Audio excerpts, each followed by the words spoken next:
Good afternoon, brethren. So for our preaching for today, let's go to the letter of Luke, chapter 15, and we will read the verses from 11 up to 32. Luke chapter 15, verse 11 to 32. And he said, "There was a man who had 2 sons, and the younger of them said to his father, 'Father, give me the share of property that is coming to me.'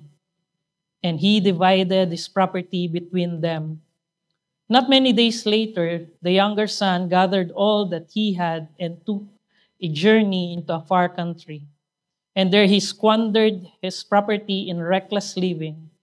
And when he had spent everything, a severe famine arose in that country, and he began to be in need. So he went and hired himself out to one of the citizens of that country, who sent him into his field to feed pigs. And he was longing to be fed with the pods that the pigs ate, and no one gave him anything. But when he came to himself, he said, 'How many of my father's hired servants have more than enough bread, but I perish here with hunger. I will arise and go to my father, and I will say to him, Father, I have sinned against heaven and before you. I am no longer worthy to be called your son. Treat me as one of your hired servants.'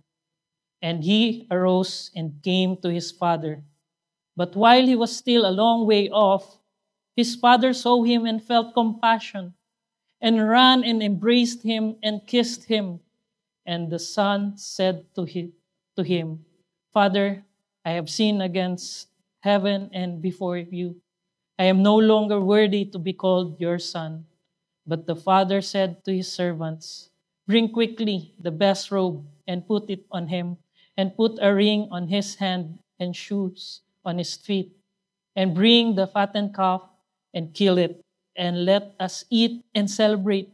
For this my son was dead and is alive again, and he was lost and is found.' And they began to celebrate. Now his older son was in the field, and as he came and drew near to the house, he heard music and dancing. And he called one of the servants and asked what these things meant.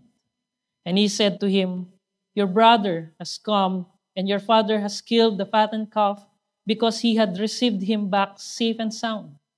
But he was angry and refused to go in. His father came out and entreated him. But he answered his father, 'Look, these many years I have served you, and I never disobeyed your command. Yet you never give me a young goat that I might celebrate with my friends. But when this son of yours came, who has devoured your property with prostitutes, you killed the fattened calf for him.' And he said to him, 'Son, you are always with me, and all that is mine is yours. It is fitting to celebrate and be glad, for this your brother was dead and is alive. He was lost and is found.'" Bless the reading of the Word of God. And before we continue, let us pray. Our gracious and glorious God, maraming salamat po for this afternoon na kami ulit ay makikinig sa pangangaral ng iyong salita. Nawa it will come to us fresh and new sa aming mga spirit. Lord, give us a heart na receptive, and also yung will namin ay mabago at gawin namin yung mga commandments mo by the work of the Spirit in us. And also, tulungan mo ang iyong lingkod upang ihayag ang katotohanan ng pagpapala at biyaya ng iyong pagpapatawad. Maraming salamat po Sa pangalan ni Jesus. Amen. So, we are now in the last installment ng ating series na pinamagatang Lost in Sin and Found in Christ. Ito yung tripartite parable about the lost being found, and also serve as the rebuke for the legalistic na approach dun sa self-righteous approach towards the sinners. So makikita natin dun sa una nating installment ng ating series is we see God is the good shepherd who took care of and brought back the lost sheep. Doon sa ating pangalawang naman, we see God is the diligent seeker searching carefully and eagerly for the lost coin.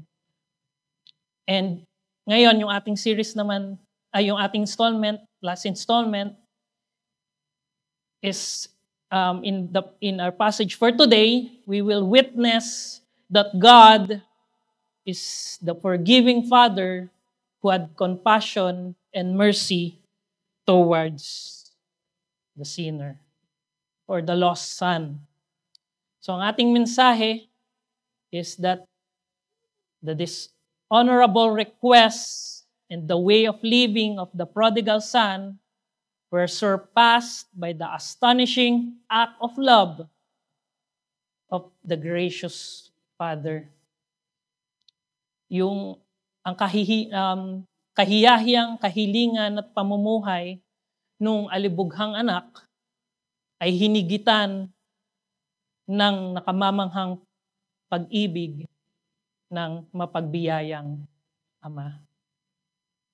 And in this third parable, our Lord Jesus told a story of rebellion, repentance, redemption, reconciliation, rejoicing, and in the end, the rejection of the older brother of the mercy and forgiveness given to his younger brother by his father. So for our first point is the wasteful life of the rebel. So, yung anak na request niya, yung younger son, ano yung naging request niya sa kanyang father? Father, give me the share of the inheritance that is coming to me.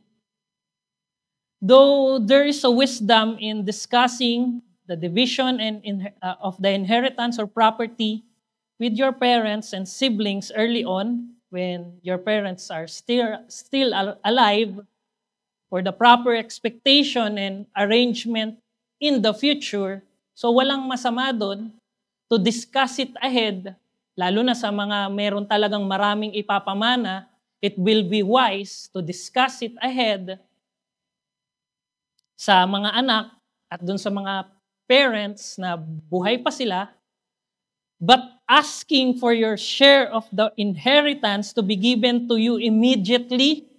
So right now, even though your parents are still healthy and still alive,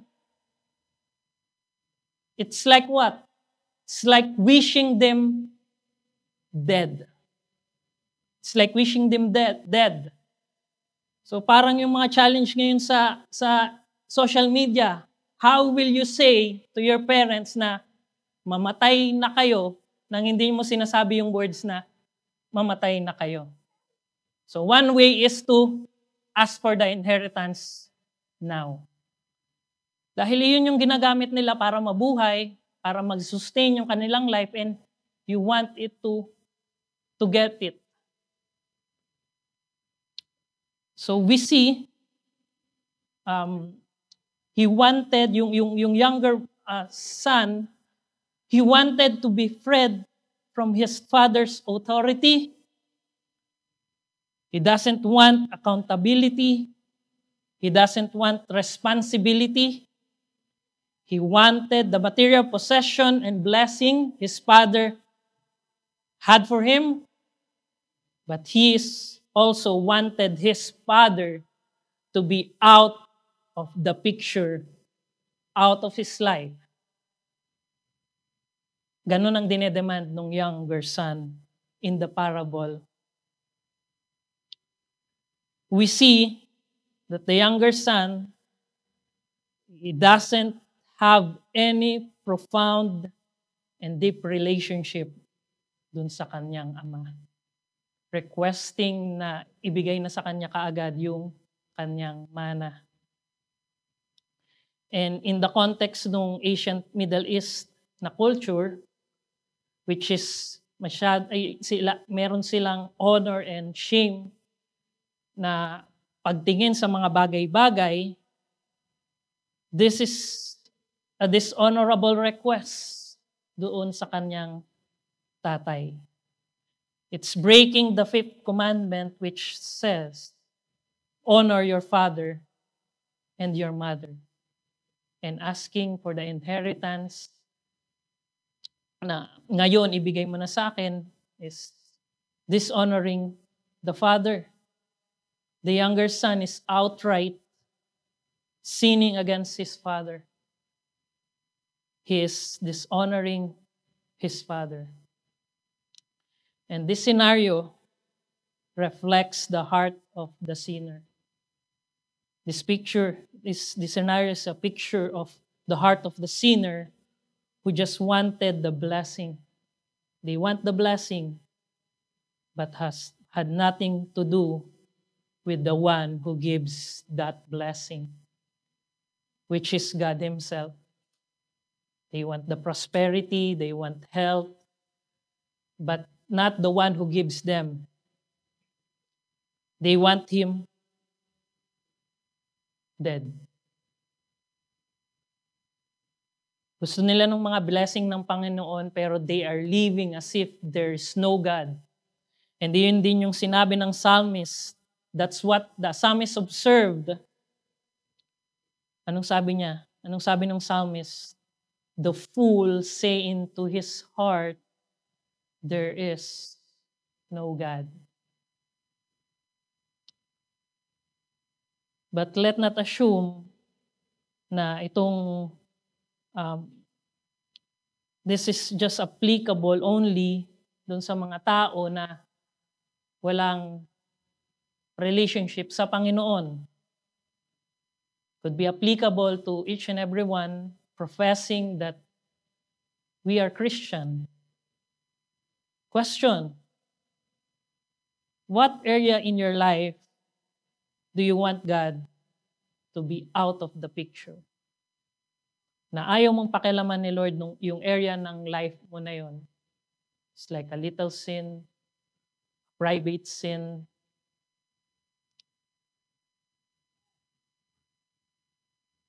Ano yung saang area ng buhay mo na ayaw mo nung pinapakialaman ka ng Panginoon o ayaw mong nangungusap yung bawat salita ng Panginoon dahil alam mo na yung salita ng Panginoon ay labag doon sa ginagawa mo.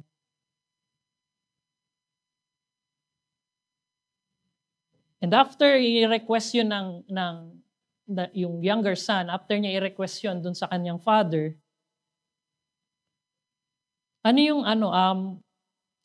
what should be the response of the father to the dishonorable request of the younger son? So ano dapat yung, kung ayun yung request ng anak, yung younger son, at ibig sabihin nun is, he is dishonoring the father, dapat anong ginawa ng tatay?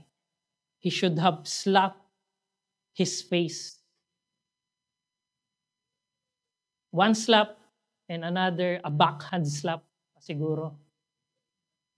Because that's what the younger son deserved. To what? To protect the honor of the father.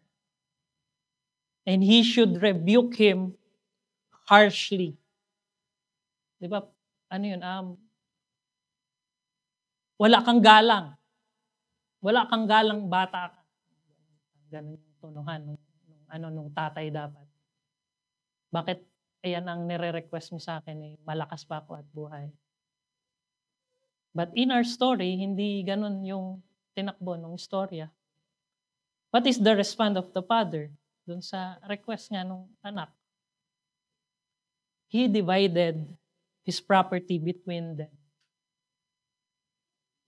Kahit alam ng father na yung request nung anak ay dishonorable, and pwede ring ibig sabihin nung anak ay, I don't want yung responsibility sa family, and pagpapakita din yun ng walang tunay na relasyon dun sa tatay, the father is willing, sabi ni John MacArthur, the father is willing to endure the agony of a rejected love. This is a picture of a rejected love. Siyempre, the greater the love na binigay nung tatay at it is being rejected, the greater the pain. And this is God giving the sinner his freedom. So, binigay nung tatay yung kanyang mana doon sa younger son. And the father, though pierced to his heart, or rather crushed in his whole being, and because dahil nga doon sa request ng younger son, he gave the inheritance to him.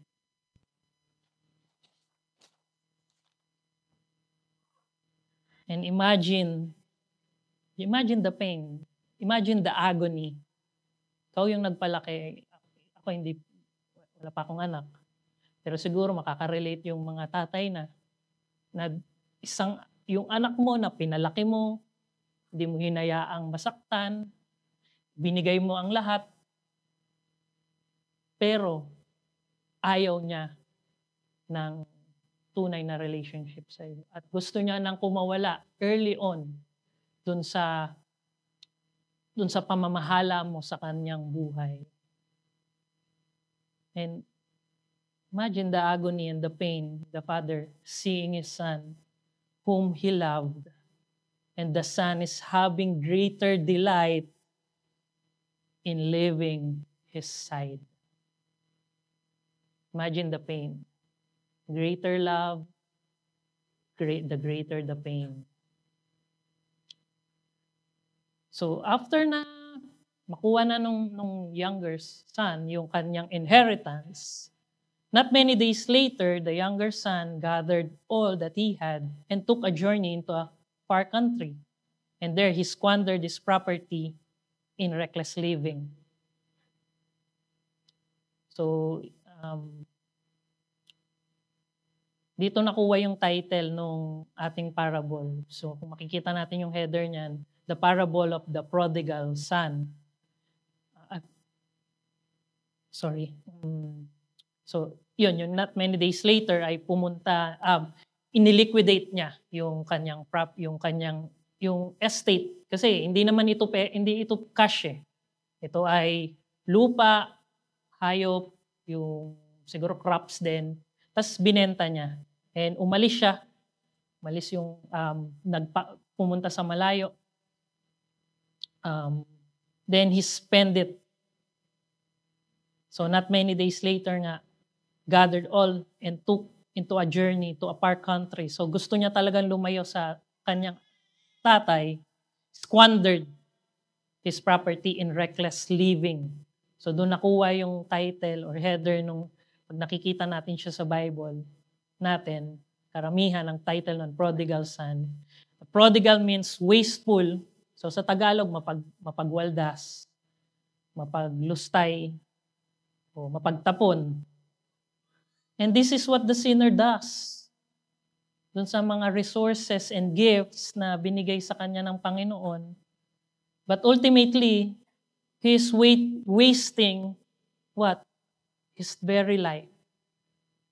It's wasting his very life, living yung best life now niya. Tinutukoy niya. And how has our life lately, dear brethren? Ano yung mga sinasayang natin na binigay ng Panginoon? Can be time, can be talent, or money, na hindi rin natin ini-spend para papurihan yung ating Ama na nagpatawad sa atin. At ito na yung trahedya na nangyari doon sa prodigal son. And when he had spent everything, so talagang buhay na one day millionaire, kung tawagin, talagang inubos niya. And when he had spent everything, a severe famine arose in the country and he began to be in need. So dumaan yung famine. Wala pa tayong na-experience na famine siguro sa lifetime natin. At hindi natin alam yung gravity ng famine, pero we have an example sa Bible kung gaano kagrabe ang isang famine. And yan yung story ng sage of Samaria. So yung sage, papalibutan yung isang city, hindi para gerahin, kundi para i-cut off yung kanilang paglabas at pagpasok dun sa lugar. And ganun ang ginawa doon sa Samaria ng mga Syrian army. So kinut off nila. So walang makakalabas para kumuha ng resources at wala ring makakapasok para magbigay ng resources doon sa lugar. So ang nangyari, dahil kulang, scarcity, tataas yung presyo ng bilihin. At magkukulang yung pagkain.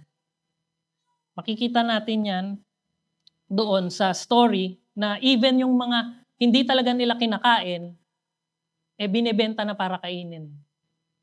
Isa na doon yung binenta nila, donkey's head, na nagkakahalaga ng 80 shekels of silver. Sa conversion daw, hindi naman ito accurate, pero sabi doon sa, nabasa ko, yung conversion ng 80 shekels of silver sa dollar is, yung 1 shekel of silver is 0.60. So kung ita-times mo yun sa 80, 48.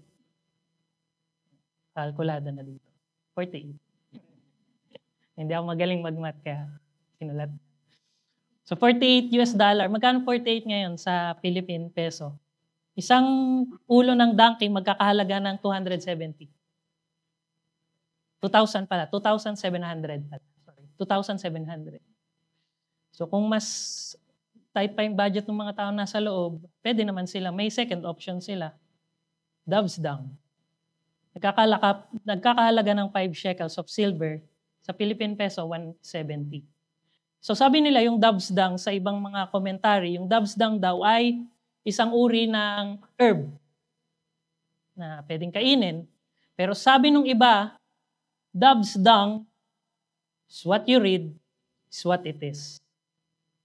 Sa sobrang hirap nung makakuha ng pagkain, ito yung mga commodities na pwede nilang kainin. And then others resort to cannibalism. Very graphical picture. So mababasa nyo yan sa 2 Kings chapter 6, 24. And also, meron ding isang sage din na nangyari naman sa Jerusalem. Kung pupunta kayo, di ko nababasahin, sa Lamentation chapter 4 verse 10, what a picture of what yung famine is. Lamentation chapter 4 verse 10. You read it for yourself. So desperate time needs desperate measure. So yung younger son, dahil wala na siyang resources, pero probably he said to himself, I need to pick myself up. So kailangan kong makarecover sa nangyari na to. wala pa siyang naisip na hindi pa siya pumunta doon sa, babalik ako sa tatay ko. No. I need to pick myself up. Gumawa ako ng paraan para malagpasan ko yung challenges na ito. So yun yung sabi niya. So he went into and hired himself out of one of the citizen of the country who sent him into his field to feed pigs. So yung picture na yun, in a severe famine, walang mag-hire ng isang trabahador na babayaran mo kasi nga kulang ang pera, kulang ang pagkain, tapos mag-hire ka pa ng isang tauhan na kailangan pong pasweldohan at kailangan mong pakainin. So yung picture na to ay even yung pagpapakain ng baboy, hindi naman talaga siya legitimate na trabaho. Ang picture na to, nakulitan lang yung isang tao na to na siguro sabi nung young son, sige na po, kahit ano pong trabaho gagawin ko. Sabi nung wala na nga kaming ipapasahod. Wala na rin kami ipapakain. Sige na po, dahil desperado na yung younger son. So dahil sa kakulitan niya siguro, ang sabi na lang nung o sige, pumunta ka doon sa field ko, pakainin mo yung mga baboy ko. And then yun yung ginawa niya. And you see how low the younger son had fallen from grace. Jewish people have nothing to do with pigs. Alam natin yan sa Jewish law nila. And he had gone so far, so low, that what he is doing right now, his father's servant would not dare to do. Kahit yung mga hard servants ng mga tatay niya, hindi gagawin yung magpakain ng baboy. So habang nagpapakain na siya ng baboy, he was longing to be fed with the pods that the pigs ate, and no one gave him anything. So dahil wala nang nagbibigay sa kanya, nakikita niya yung mga baboy, may kinakain, siya wala. Then, his desire for good food napunta sa food na para lamang sa mga baboy. Term nga natin yun sa Pilipinas, di ba? Kanin baboy. Yun yung mga kinolektang mga tira-tira. So yun yung sitwasyon niya. When we are deprived of spiritual and in spiritual sense, when we are deprived of spiritual nourishment, we will starve, and the things of this world became desirable to us, even though those things are unclean, unrighteous, and unholy. You see, a son of a wealthy and an honorable father became jealous of pigs that are eating pods. Imagine, siya ay anak ng isang mayaman, respetadong ama. Ngayon, nandun siya, kasama yung mga baboy at naiinggit siya dun sa kinakain ng mga baboy.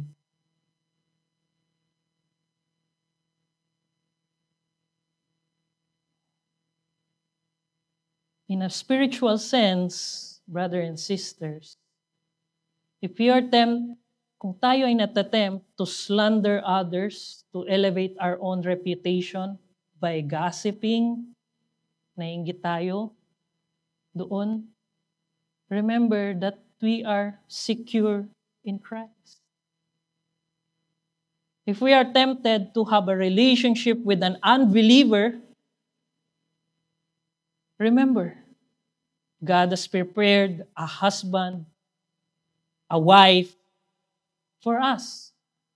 Or kung dun sa mga meron ng asawa, He already given us a husband and a wife. What? To display Jesus' relationship with His church for the glory of God. And if we are tempted by the success of this world through our mindless scrolling on social media, remember that in Christ, we will conquer this sinful world by mindful reading of His Word. Kung natetempt tayo dun sa mga bagay na yun at alam natin, it is not for those who are sons and daughters of a good king. Let us remember who our Father is.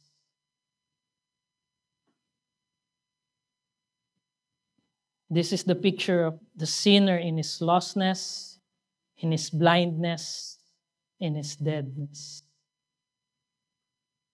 But our second point, the gracious love of the Father. So itong prodigal son, he came to himself. But when he came to himself, he said, "How many of my father's hired servants have more than enough bread, but I perish here with hunger?" Ano yung na-realize nung younger son, nung prodigal son? He realized his true situation.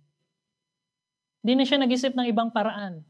Sige, mas gagalingan ko pa magpakain ng baboy para siguro maawa na sa akin yung amo ko, papakainin niya na rin ako na maayos. Siguro maghahanap pa ulit ako ng another work. Magdadagdag pa ako ng work dito sa pagpapakain ng baboy. But no, naalala niya kung gaano kabait yung kanyang tatay. So, anong sabi niya? Meron siyang prepared speech na hinanda. "I will arise and go to my father, and I will say to him, Father, I have sinned against heaven and before you. I am no longer worthy to be called your son. Treat me as one of your hired servants." In his prepared speech to his father, the son showed his complete sense of unworthiness and an honest confession of his sin. Anong sabi niya? He would not even ask to be treated as son, but as a hired servant. Hindi siya nag-request dun sa kanyang prepared speech na tanggapin mo ulit ako bilang iyong anak. Pero ang sabi niya, treat me as one of your hired servant. And kung makikita rin natin dun sa kanyang prepared speech, he's not in defense of himself. In his dun nga sa kanyang prepared speech, wala dun na sentence na ang sinabi, I have sinned because. So hindi siya nag-reason out. I have sinned because I'm being bullied by my brother. I have sinned because nakita ko parang mas mahal mo yung mga hired servant mo. Yung mga slaves natin, mas marami kang time sa kanila. Kaya ako naging ganito. But no, walang ganong sentence dun sa prepared speech noong younger son. But he has a complete sense of his sin. He has a complete knowledge and yung gravity ng kanyang kasalanan. He knows that no amount of labor, silver or gold, livestock or crops, land or estate could buy back his sonship. Wala siyang kayang ibigay sa tatay niya para yung tatay niya ibalik yung kanyang pagiging anak.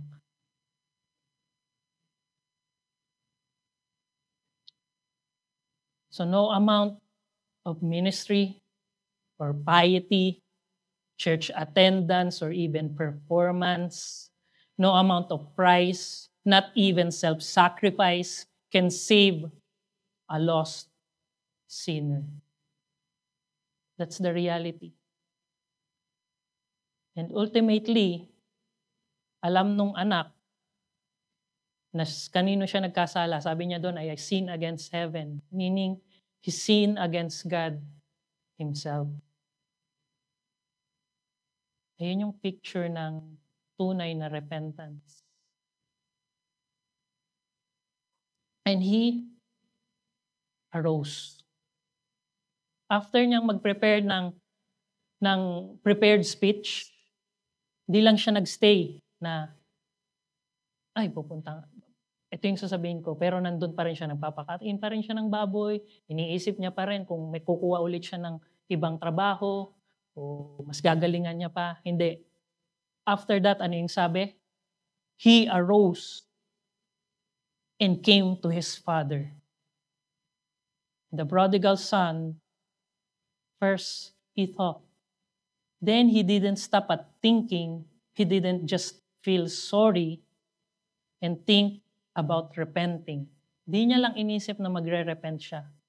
He actually did. He actually did it.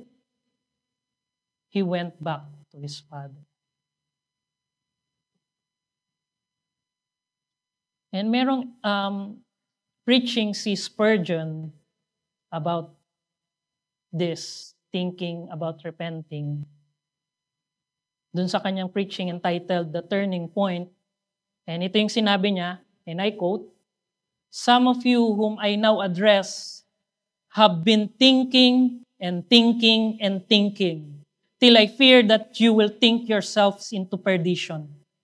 May you, by divine grace, be turned from thinking to believing, or else your thoughts will become the undying worm of your torment."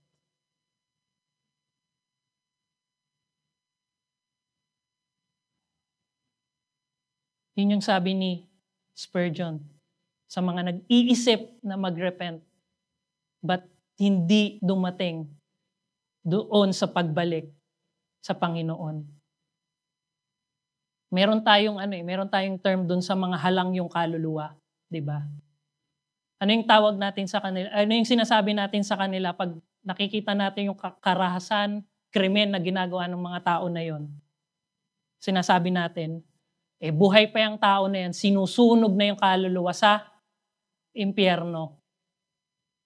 Pero alam nyo ba na may mga tao na iniisip lang na magsisi pero hindi pumunta o bumalik sa Panginoon? We can have also, pwede rin tayong term sa kanila. Yung mga tao na iniisip lang na mag-repent pero hindi bumabalik sa Panginoon, buhay pa sila pero inuuod na yung kanilang mga kaluluwa sa impyerno. Hindi sila dumating sa tunay na repentance.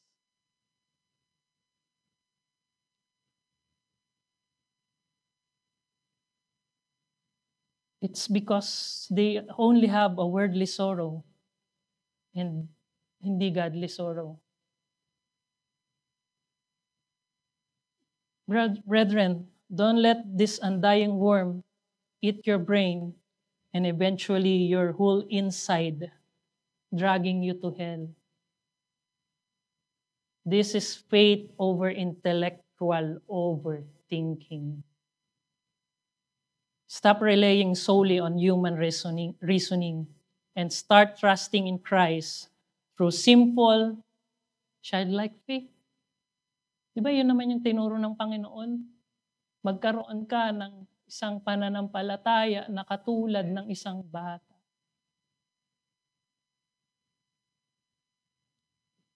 And dumating na yung panahon na bumalik yung halibughang anak.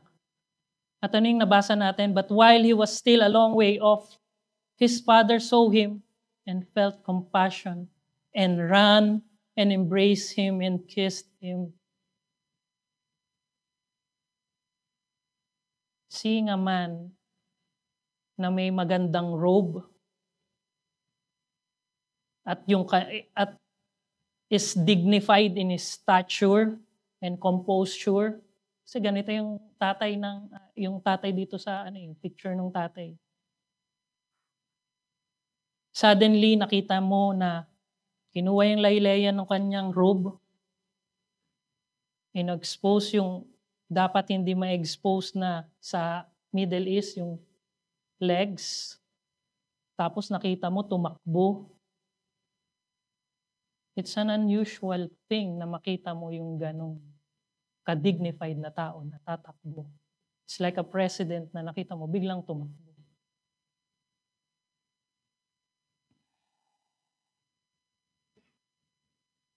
Nakita natin, sino yung naghahanap talaga? Sino yung unang nakakita? Yung anak o yung tatay? Who's looking for whom?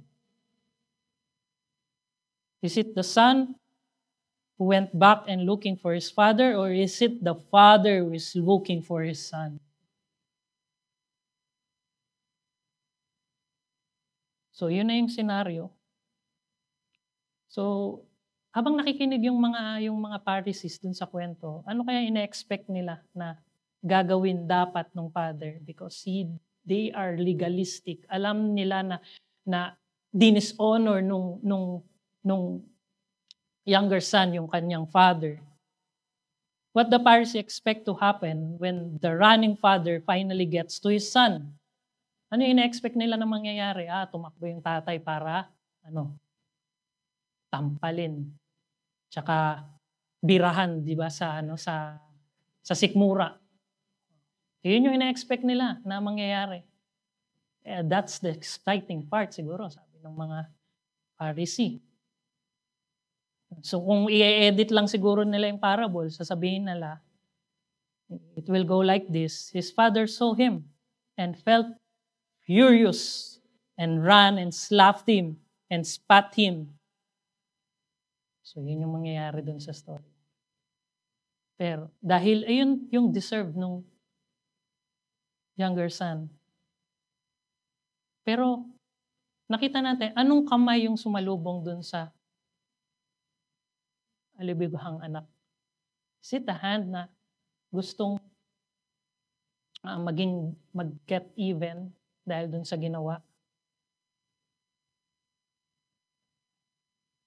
Pero hindi yun yung kamay na sumalubong sa kanya.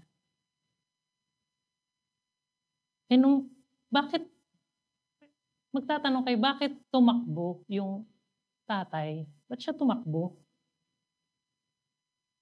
Pwede naman naghintay na lang siya doon sa bahay. Dadating, doon naman siguro talaga babalik yung anak. Naghintay na lang din siya dapat sa bahay. Dapat naglakad lang.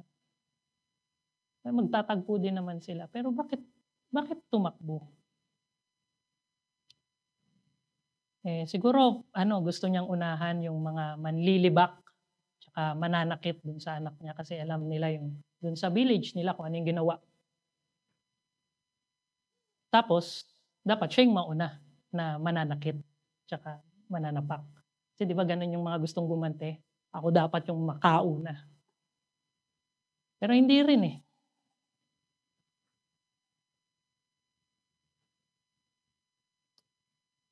So kung makikita natin,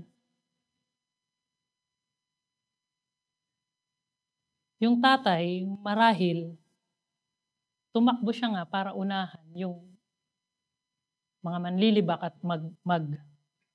mananakit doon sa anak para yung unang-unang pagbalik niya ay hindi mga panlilibak ang marinig niya. But he was met by a father that wholeheartedly received him back. He wholeheartedly received him back. So, ito na yung panahon para sa ni-rehearse niya na speech. Nung sabi niya doon, Father, I have sinned against heaven and before you. I am no longer worthy to be called your son. Naalala niyo yung kasunod na line? Treat me as one of your hired servant. Pero nung sinabi niya na yung sa tatay niya, hindi niya na nasabi yung part na yon. Yung treat me as one of your hired servant. Inunahan na siya. Kinut off siya nung kanyang tatay. At ang sabi ng tatay niya, he said to his servant, "Bring quickly the best robe and put it on him, and put a ring on his hand and shoe on his feet." So ano yung picture na yun? Yung robe na reserve lang para sa mga guests of honor, ipidinamit sa kanya. Yung ring na nagsisimbolize ng authority niya, yung sandals na usually hindi pinapasuot sa slave, ang pinapasuot lang ng mga sapatos ay yung kabilang sa pamilya. And also, pinagkatay pa ng fattened calf. Ano yun? Reserve lang para sa most special occasion. For a prodigal son who returned, para sa isang prodigal son na bumalik, this is too much.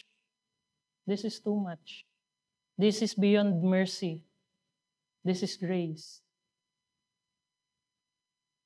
And kunwari, yung scenario na yon nangyari sa panahon natin. May isang anak na nagkasala at may tatay na naiwan.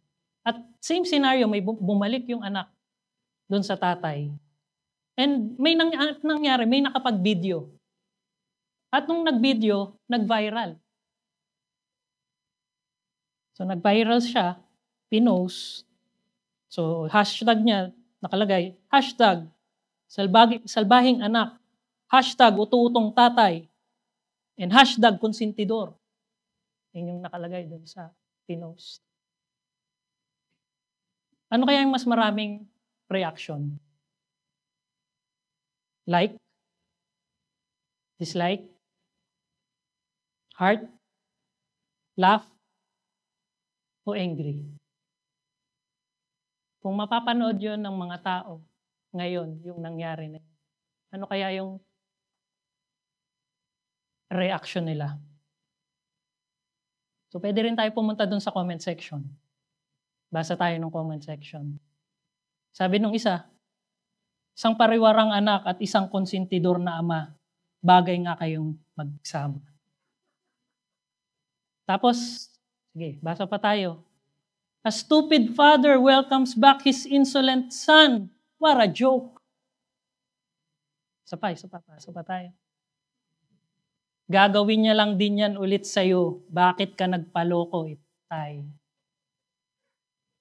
Sige, basa pa tayo. Kung ako yung tatay, pinagsapak ko na yan at pinahiya sa mga kapitbahay. So, sige. Tingin pa tayo ng comment. Bumalik lang yan kasi wala na siyang pera. Try mo ulit bigyan. Nakangiti pa niya yung kapanyang aalisan. Kasi nautakan ka na naman niya. You see? In their minds, the father's just giving his son license to just sin against him over and over and over again. Yun yung makikita ng mga tao. Konsentidor yung tatay na yun. Pinatawad niya, pag yan, nabigyan mo ulit ng pera, alis ulit yan sa'yo. Nakangiti pa nga siguro kasi inutakan ka lang. But we know na hindi ganon yung binigay sa atin na mercy ni Lord. It's like what Paul says, do you presume on the riches of His kindness and forbearance and patience, not knowing that God's kindness is meant to lead you to repentance? Ibinigay sa atin ang kindness and mercy ng Panginoon so that it will produce what? A real repentance in our hearts. God forbids that we think of His mercy and grace as a license, isang lisensya para mamuhay tayo sa makasalanang pamumuhay. God forbids for all of us na gamitin nating lisensya ito na pinatawad kasi ko para lang ulit bumalik tayo sa buhay na makasalanan.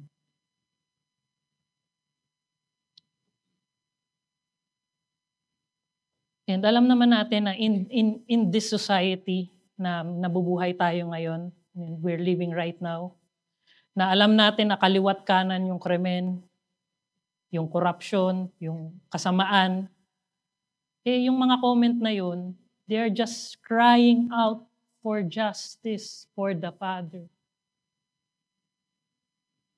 Hindi naman din masama talaga yung mga comments nila. They are just concerned dun sa Father, dun sa honor ng Father. And that is justice. Pero, yung tatay, imbes na justice yung ibigay niya sa kanyang anak, anong ibinigay niya? Mercy. Yung natutunan namin dati, yung ibig sabihin daw ng justice is getting what you deserve. Ano yung deserve ng anak? Ipahiya, siguro bugbugin. That's what he deserved. Pero meron daw tinatawag na mercy. You didn't get what you deserve. So hindi siya pinarusahan, hindi siya pinahiya. And what more, mas higit pa sa mercy is yung grace. You get what you don't deserve. So yun yung na-receive nung prodigal son sa kanyang anak. Ayun yung binigay ng Panginoon sa kanya. And napansin nyo rin ba na ang sabi doon, bring quickly? Hindi na nagdalawang isip yung tatay. Hindi siya nagdalawang isip. Hindi niya sinabing, nag-isip muna siya, ano kayang mga ipapagawa ko? Ano kaya yung pwede niyang bayaran doon sa mga nagastos niya? Hindi. Sabi doon, quickly. He brings quickly yung mga pinasuot sa kanya, yung ring, yung robe, yung sandals. And ganon yung pagpapatawad ng Panginoon sa mga tunay na humingi ng tawad sa Kanya. Quickly, pinatawad sila ng Panginoon. So binigay yung fattened calf, pinapatay, and sabi niya, let us celebrate for this, my son was dead and is alive again. He was lost and found, and is found. And they began to celebrate. At ito yung paulit-ulit na nangyari dun sa ating series. Yung nahanap yung sheep, nag-celebrate. Yung nahanap yung coin, nag-celebrate. Yung bumalik, yung anak, which is nawala at natagpuan, celebrate. Nakikita ba natin na ang Panginoon ay isang Diyos na joyful? Sa Bible natin, saan natin nakikita na nagiging joyful yung Panginoon? Marami, di ba? Pero isa pa sa nagiging joyful ang Panginoon is when one sinner repent. Ayun ang kaligayahan ng ating Panginoon. Siya ay nagagalak sa isang makasalanan na nagre-repent. Pero meron tayong pangatlo na character. Doon sa dalawang nauna, wala doon yung character ng Pharisee. Pumasok na siya doon sa pangatlo. In the form of the older son. Form of the older son. So, doon yung natukoy yung mga Pharisees. At nakita nyo, may party pero wala doon yung younger son. Kung talagang, yung older son, sorry. Kung totoong may relationship yung tatay at yung anak sa isa't isa, dapat in all occasions, kasama siya. Pero nung bumalik at nagpa-party yung tatay, siguro nag-invite ng lahat ng tao dun sa lugar nila. Kasi mayaman, isang baka yun, marami mapapakain. Bakit hindi invited yung older son? And yun yung makikita natin na wala talagang relationship din yung older son dun sa tatay. Even though siya yung natira dun sa bahay. And that's what the legalist is. That is their sin. At yung grace, wala sa vocabulary ng mga legalists. They are always want to earn God's favor. Kailangan nilang pagtrabahuhan, kailangan nilang ipakita na sila ay nararapat. But we know na hindi yun yung way. And both the younger son and the older son, they are both sinners. And what they need is grace. At kaya, nung bumalik yung, as I end, yung bumalik yung younger son, di ba siya dapat siyang mabugbog, mapahiya. Pero bakit hindi nangyari sa kanya yun? Kasi that's justice. Para yung honor ng father hindi madungisan. Sa story natin, dalawa lang yung anak. The younger son and the older son and the younger son. Pero may pangatlo. Yung nagkukwento. And he is the righteous son. And yung tatanggapin dapat pareho nung dalawa. Na the younger son and the older son deserve to be punished. Sa story ng Bible, sino yung nasapak? Sino yung dinuraan sa muka? Sino yung pinahiya? And eventually, sino yung namatay? Para pagbayaran yung kasalanan at maserve yung justice. Yung honor ng Father ay hindi madungisan. It's the righteous Son, which is Jesus Christ on flesh, God on flesh, died on the cross for us sinners. Whether nakikita natin yung sarili natin sa katauhan ng rebel son na nagkasala ng mabigat, na naging public, or either pwede rin tayo yung older son na akala natin napakalapit natin sa Diyos, akala natin mabait tayo, gumagawa tayo ng mabuti, pero in our minds, binabayaran natin yung Panginoon, in-earn natin yung salvation, then it's not the way of salvation. The way of salvation is kung ano yung ginawa ng younger son.